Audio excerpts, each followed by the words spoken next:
మరువని నా స్నేహమా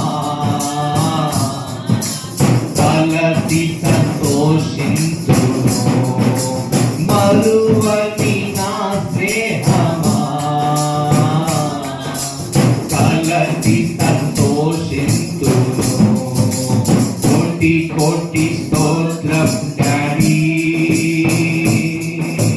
కోటి కోటి స్తోత్రం డాడీ కోటి కోటి స్తోత్రం డాడీ స్తోత్ర బలి స్తోత్ర బలి మంచి దేవా నీవేనయ్యా శుభవేళ ఆనందమే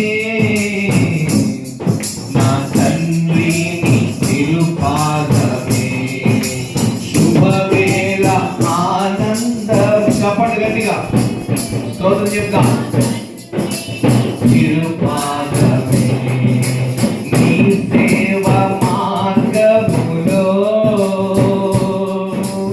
ఉత్సాహం నొసగితివి నీ సేవ మార్గములో ఉత్సాహం నొసగితివి ఉరికి పని చేయా నాకు ఆరోగ్యమిచ్చితివి ఉరికి పని చేయా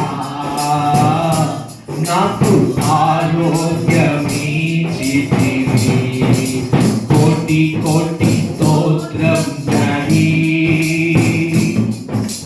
కోటి కోటి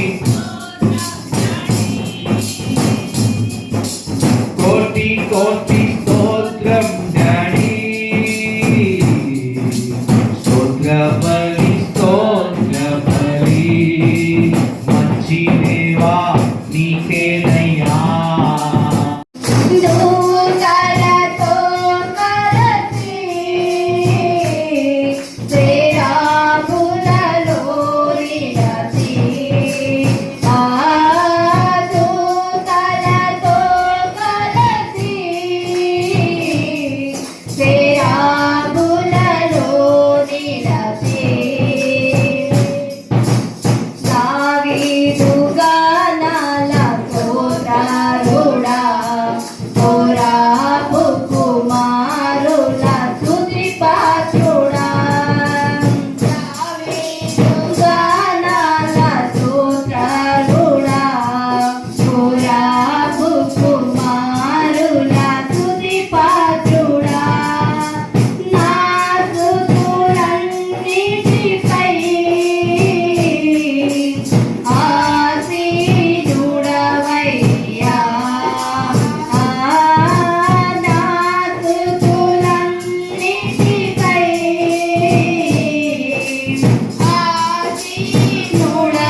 సృష్టించిన దేవాది దేవుడు ఈ భూమి పైన మనం ఉన్నటువంటి వారము ఎలా ఉన్నామంటే ఇసుక రేణువుల కన్నా చిన్నగా ఉన్నామండి. అటువంటి మన కొరకై విలువలేని మన జీవితముల కొరకై అంత గొప్ప దేవుడు మన కొరకై భూమి మీద అవతరించి ఉన్నాడండి. ఎందుకోసమంటే ఆయన స్వాస్థ్యములు మనం గట్టిగా చెప్పగలుగుతాం. ఆయన ఆస్తులమంతా ఆయన మనతో ఆడుకోవడానికి, మనతో స్నేహం చేయడానికి, ఎల్లప్పుడూ నిత్యుడై ఉన్న దేవాది దేవుడు ఆయనతో మనల్ని స్థిర నివాసము చేయటానికి ఎంచుకొని ఉన్నాడట. హల్లెలూయా, హల్లెలూయా. ఆయన ఎంత గొప్ప శక్తిమంతుడంటే ఈ కాలములను చూసినట్లయితే, ఈ రోజులను చూసినట్లయితే మనము చరిత్ర, పూర్వము చరిత్ర ముందు అని అంటా ఉంటాము. ఆ చరిత్రని మార్చిన దేవుడు. ఎలాగంటే క్రీస్తు పూర్వము, క్రీస్తు శకము అంటే ఆయన వచ్చిన తర్వాతనే ఈ కాలమునకు విలువ వచ్చింది. ఆ కాలమును రెండుగా విభజించాడు ఆయన. కాలములనే రెండుగా విభజించిన దేవాది దేవుడు మన పాప జీవితమును రెండుగా విభజించగా, పాపమును తుడిచివేసి ఆ రోత జీవితమును, మన మునుపటి జీవితమును తుడిచివేసి నూతనమైన జీవితముగా ఇవ్వడానికి ఆయన ఎంతో ఆశతో ఉన్నాడు. సహోదర సహోదరి, ఏమీ లేకపోయినా నిండుగా ఉండేదన్ నీ సన్నిధిలో నేను, నీ సన్నిధియే నాకు చాలయా, నా హృది వాంఛ నీవేనయా, నీ సన్నిధియే మాకు చాలయా, మా హృది వాంఛ నీవేనయా. మేఘ స్తంభమైన సన్నిధిని రూపు మార్చగల సన్నిధిని నడిపించే సన్నిధిని మమ్ము వీడి పోయువకు నడిపించే